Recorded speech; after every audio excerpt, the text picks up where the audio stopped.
At that time, it wasn't easy to get a job in practice. It really wasn't. Nothing to do with being a woman. It was just the jobs were few. You were thankful to have a job in those days, you know. I was thankful. Half the class were from Malaysia. We had to teach Singapore law and Malaysian law because our degree was recognized for COL in Malaysia.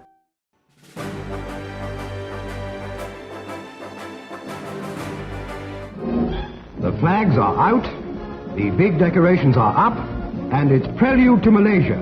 In the history of a nation, there are moments when great decisions have to be made.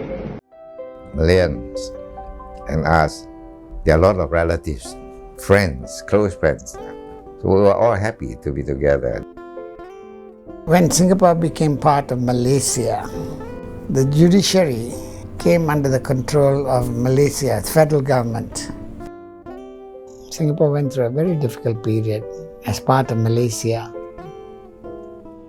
There were the riots.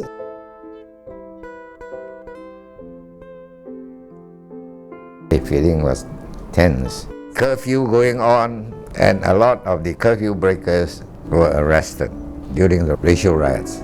And the police contacted me to use the court's lockups. And go ahead. Supreme Court can hold about 80.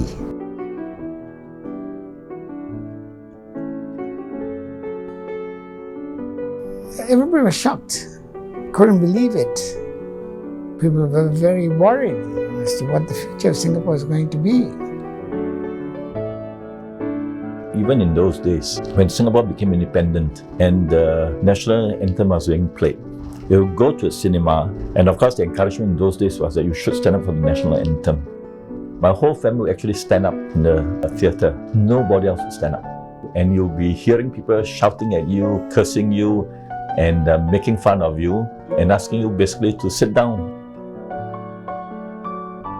We used to have campaigns, stop littering campaigns. A lot of cases were littering cases and traffic and hawkers. Illegal hawking.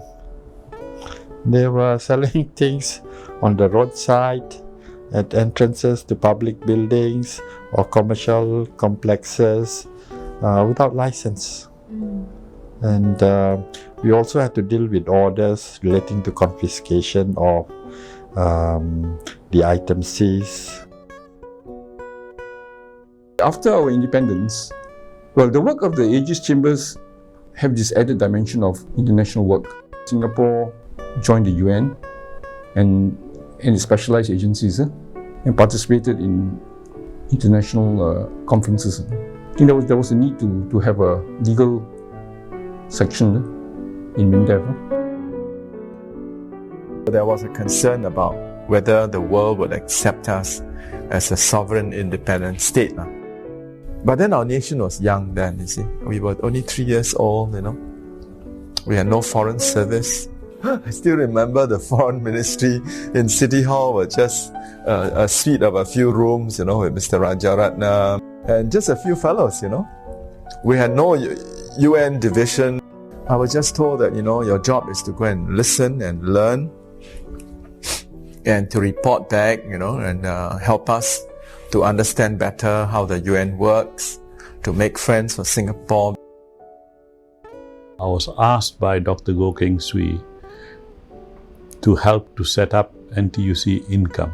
And I'm proud of my role in the trade union movement and having helped to build it up.